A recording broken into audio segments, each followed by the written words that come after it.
going on, everybody? Welcome to Aspects Land of a Changing Man. My name is Gold, and I am bringing you another episode. If you want to hit me up, remember you can hit me up at mplsmikid at yahoo or gmail.com. Also, I had a mistake, but I did fix it in my head. My Twitter address is mplsmikid AKAGOL, and that's the Twitter. And Aspects Land of a Changing Man on Facebook will be the Facebook page for this podcast. So things might sound a little weird today due to the fact of my microphone breaking, but I'm still doing the show, and the show must go on. So it might sound a little irregular than it usually does, with a lot more sounds in the back or disoriented, but I'm still doing the show.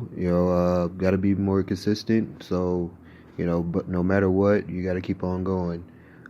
If you start thinking about what you don't have and you live off of what you don't have, you'll forget what you do have. So I do have a chance to keep doing this show, and I'm going to keep on doing it. So today, I really don't have a topic to talk about as far as like a main topic, but I do have some things that I do want to talk about as in total, so I'll be like probably all over the place, but with everything that I've been seeing and I've been finding out, I do thank God for showing me things about not only problems within situations, but problems in myself. And I just came from the gym and working out, so I'm definitely tired, but I'm looking at more positive talk, more positive actions, being more positive about everything. Because what you bring into your life is what you put out. So I want to put out more positive, hoping that I'll get it back. Knowing that I'll get it back. Not hoping, but knowing that I'll get it back. But that's been my main focus for a lot of things that has to do with myself, is putting more effort to a lot more things, disciplining myself to keep doing the right things, and being more positive. I feel like fear is a very big problem in our communities today, especially when it comes to like situations in our relationships, situations in our how they handle business, because I feel like businesses actually benefit off of our failures and our fears. And I may be wrong. I definitely may be wrong, but just to bring up some facts to try to prove my point, I want to bring up how communication has been going for a long time. If you think about it, it might take me a while to get through this, but if you think about it, like communication really started, with, talking to a person, and it has, went on to where, people separated, so they had to travel to the person that, they wanted to talk to. But some people wanted to stay where they were at, but still get the message to people. So that became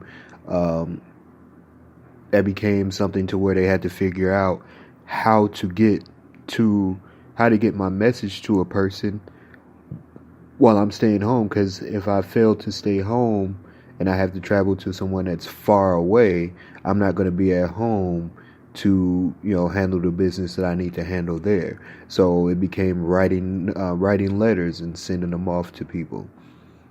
Then after writing letters and sending it off, people were like, well, I'm failing to get to these people, get communication to these people right away.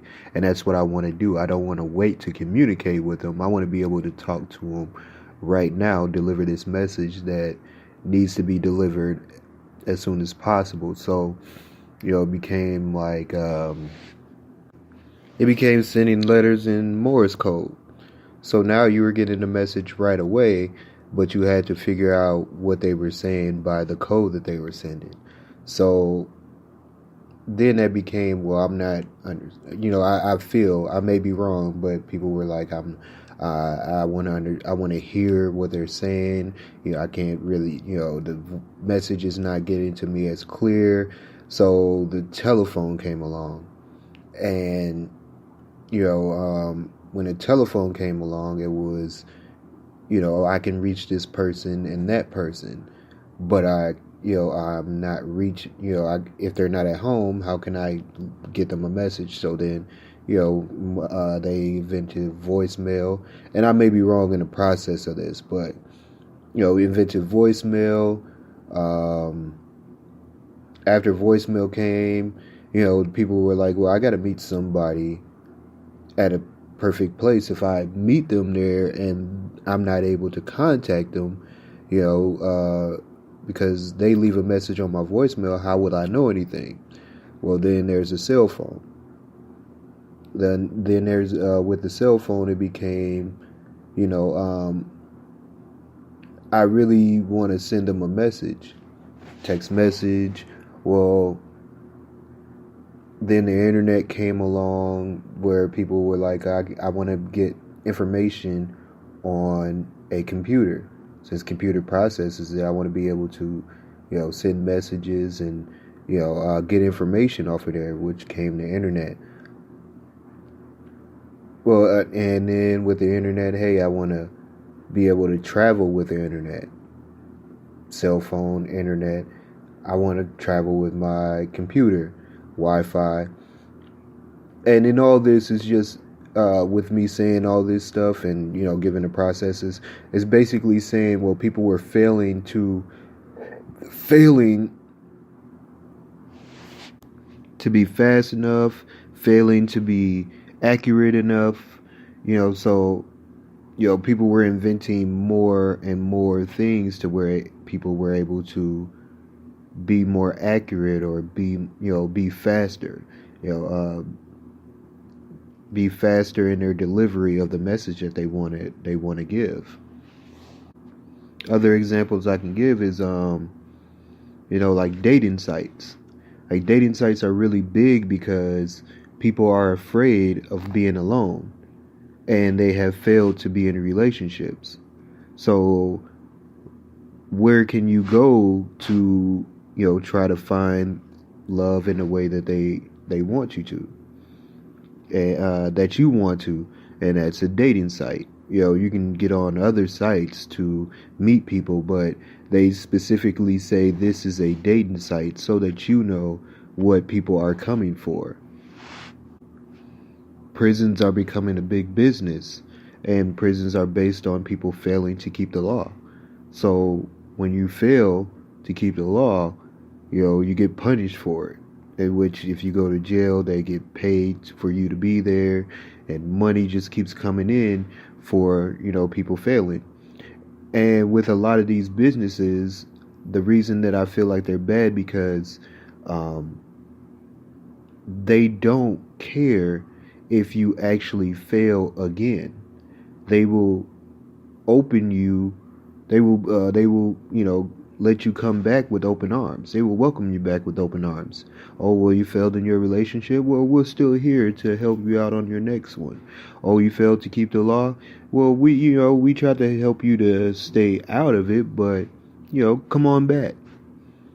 It's with fast food restaurants, it's like, okay, I'm scared I'm not going to have the time to make the meal that I want, or I failed to get home in time, or I don't have the energy, to make the food that I want. So let me get this food, get this fast food and, eat this. I don't have the time to, get the food that I want. So let me eat this fast food. So it's like a failure, and they always welcome me back with open arms.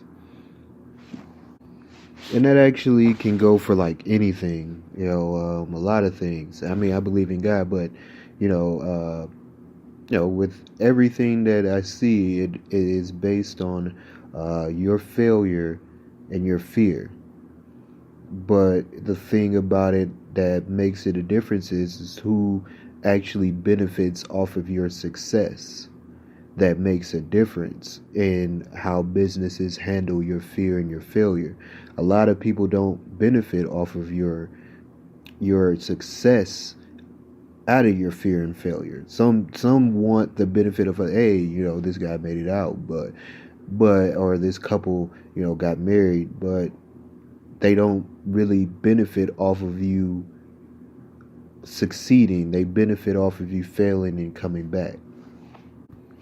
And when the difference of like, I was talking to a family member of mine, and we in our in our community, in the black community, we feel like we have to, when fear happens, we always have, I feel like we have a mentality of I have to get you before you get me. And that basically is our mentality that a lot of people live by. That's what I feel like, that a lot of people live by, the I gotta get you before you get me. So, because I was talking to him, and I asked him, well, if you're in a relationship and things are not going good, so you start to fear that that things are going bad and they're not going to get right. How do you respond to that? And his response was, I started looking for something else right away. And it doesn't even have to be out of the relationship. It's in the relationship. You start looking for something else. So in your fear of things not working out, we have two ways to respond. We can either, see what we can do to make it better, or we can, look for something else somewhere, look for another option that might be negative. Respond in a selfish type of way. Well, I have to fix, I have to look for something else. I have to look for another person to be with before this ends, so I have somewhere to go and I'm not lonely. They could be lonely, but I can't be lonely. I mean, like, nobody carries a gun out of confidence or just because they like the gun. And when you're not licensed to have a gun, it's out of fear that you have that gun. It's out of fear that you feel you need to protect yourself. Because everybody says, well, I'm not scared of anybody. Well, actually, you kind of are, because you wouldn't have that gun or think about defending yourself unless you have a fear that someone will be able to attack you and you can't defend yourself in the right way.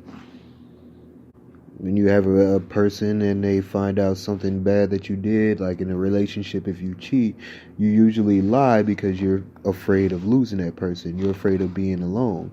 Especially if you don't have anybody right there to be able to, back you up as far as them leaving you. You're definitely going to lie about the situation and try to trick them into believing that it didn't happen. Manipulating the situation out of fear. Try to control what was happening, in a bad way. Instead of apologizing, saying that you did it and trying to fix yourself, people usually try to lie to